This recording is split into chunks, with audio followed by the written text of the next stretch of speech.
On the morning of August 19, 1942, soldiers from Company A, 1st Battalion, 1st Marines cautiously moved through the dense jungle of Guadalcanal, a key island in the Solomon Islands. Their commander, Captain Charles H. Brush, led them along the coastal road toward Coley Point Tatir, carefully scanning for any sign of Japanese forces.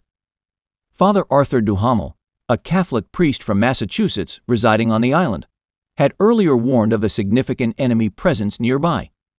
Coast watchers confirmed this, reporting that the Japanese had set up a radio station near Tevu and were keeping a close watch on Marine movements. Acting on this intelligence, a 60-man unit under Brush was sent to destroy the communications post. By midday, the Marines paused for a break from the sweltering heat. As some approached the cluster of fruit trees, they spotted a group of Japanese soldiers walking casually, seemingly unaware of their presence. Brush quickly organized an attack, sending most of his men forward while positioning one platoon to flank the enemy from the right. Within an hour, 31 Japanese soldiers lay dead, while the Marines suffered 3 casualties and 3 wounded. As they searched the bodies, they found documents that appeared to be of great importance. Years later, Brush recalled how detailed the Japanese maps were, clearly marking the Marines' positions and vulnerabilities. One striking detail was the appearance of the fallen enemy soldiers. Many held high ranks, and their uniforms were pristine, suggesting they had only just arrived. This pointed to a larger force preparing for an attack on the Marine defenses around Henderson Field. Understanding the significance of this discovery, Brush sent a runner back to headquarters to deliver the documents to military intelligence for further analysis. Guadalcanal, stretching 90 miles long and 25 miles wide, was a crucial battleground in the early days of World War II. Since landing on August 7, the Marines had been working to expand the airstrip, later named Henderson Field in honor of Major Lofton Henderson, a Marine pilot killed at the Battle of Midway. This airstrip would soon become a vital asset in the struggle for control of the island. Despite initial success in capturing the main island with little resistance, the real battle took place on the neighboring islands of Gavutu and Tanambogo, where Marines, raiders, and paratroopers faced fierce Japanese resistance. Some Japanese soldiers, fluent in English, attempted to taunt the Marines, shouting insults in an effort to break their morale. However, these defenders ultimately perished in fanatical suicide attacks, a pattern that would be seen repeatedly throughout the war. The situation shifted dramatically on the night of August 9, 1942, when the Japanese Navy struck a devastating blow to Allied forces. More skilled in night combat, the enemy inflicted heavy damage on American, British, and Australian ships in the Battle of Savo Island.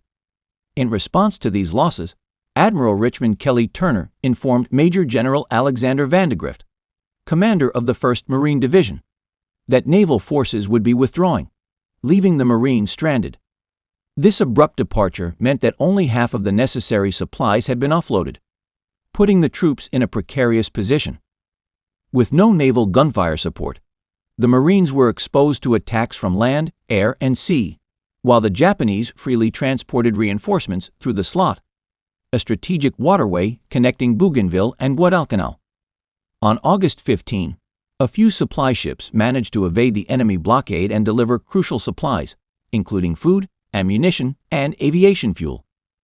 Life on Guadalcanal remained harsh, but the Marines took comfort in knowing their presence had disrupted Japan's plans for New Guinea. Japanese commanders underestimated their resilience, believing that American troops lacked the endurance for harsh weather and jungle warfare. Lieutenant General Hariyoshi Yachutake, commander of the 17th Army at Rabaul, was tasked with eliminating the Marine presence and securing the island for Japan's Pacific campaign. Despite his scholarly demeanor, he prepared an attack force of 6,000 troops to retake Henderson Field. However, he miscalculated 2 critical factors: the size of the American force and their determination to hold their ground. The Marines also had a hidden advantage in the form of intelligence specialists working in Washington, D.C., Hawaii, and Australia.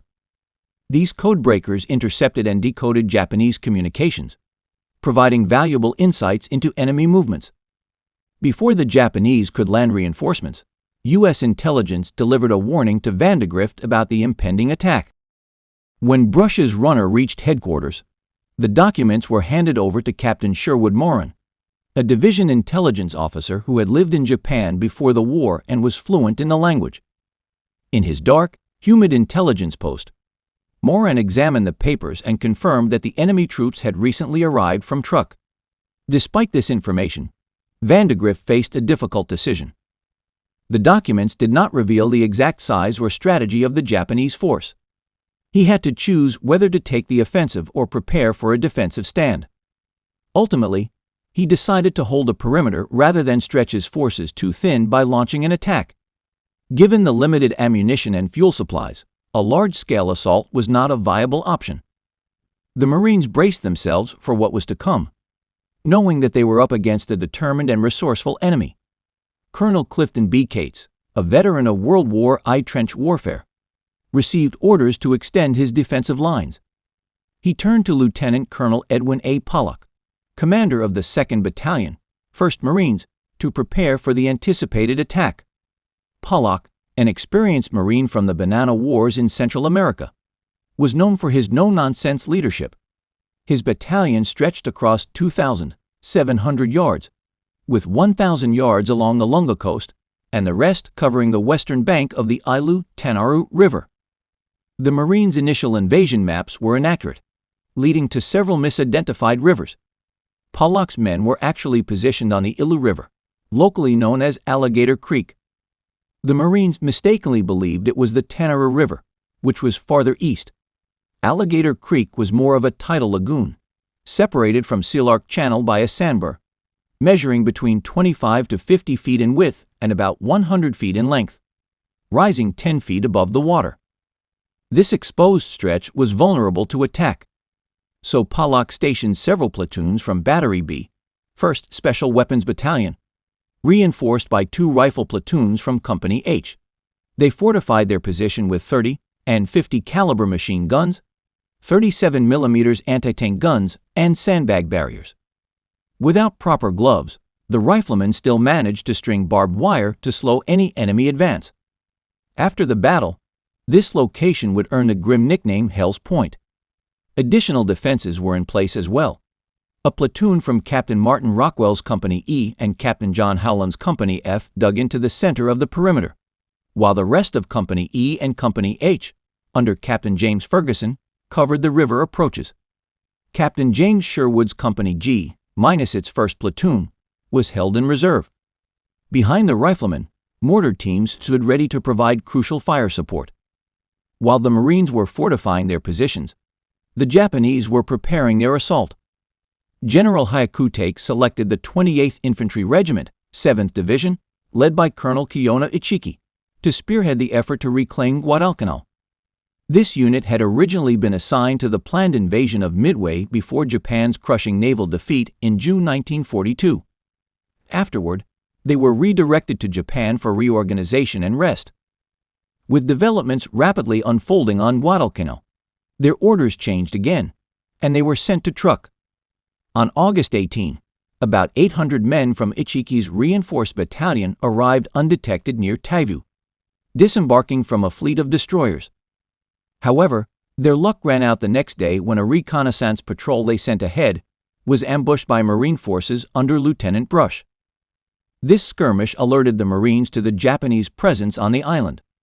The few battered survivors from the ambush returned with chilling reports of their comrades being wiped out.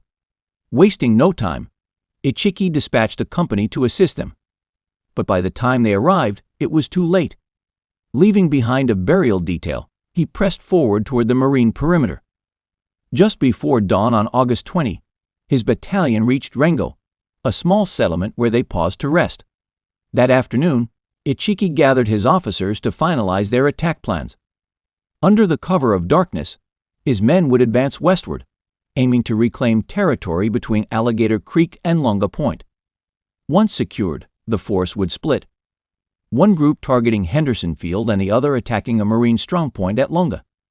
Despite knowing the Marines were aware of his presence, Ichiki remained confident.